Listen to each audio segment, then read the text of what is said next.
د حیات آباد تاڼې پولیس یو کاروایی کړې ده. هغې د نیب یو جعلي اسسټنټ ډایرکټر چې کوم دی هغه ګرفتار کړی دی. پولیس وایي یاره د به دې کس ټلیفونونه کول چې زه په نیب کې اسسټنټ ډایرکټر یم. بیا چې کله دې معلومات وکړو هغه هلته اسسټنټ ډایرکټر اډونه او ګرفتار کړی یم دی پولیس.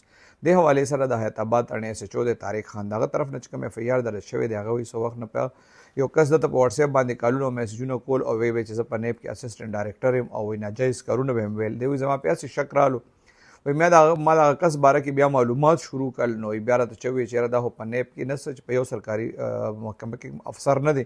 پولیس وایي بیا دوی د تلاش شروع کو او پرون یو چاپه وهلې ده په هغې کې بیا دا کس نیولی دی.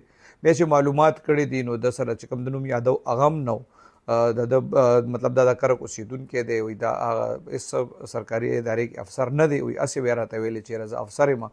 پولیس وایي دنه چې کوم مونږ بیا موبایل کم ریکور کړی نو په هغې کې ډېره داسې ډیټا ده چې د به ډي پي اوس ته او نور محکمو افسرانو ته به میسجونه او کالونه کول چې زه په نیب کې افسر یم. وایي هغې ته به هم ناجایز کارونه ویل. پولیس وایي د ده خلاف د 419 420 اف ای آر درج شوی دی او د ده نه مزید تفتیش شروع دی چې یاره د نور کومو ځایونو کې ځان دغسې جعلي سړی افسر ظاهر کړی نو هغه تاڼو کې مو معلومات کیږي یا که د ده خلاف څوک نور څوک کاروایی کوي نو هغې به تاڼې ته راځي د ده خلاف به دعویداري کوي.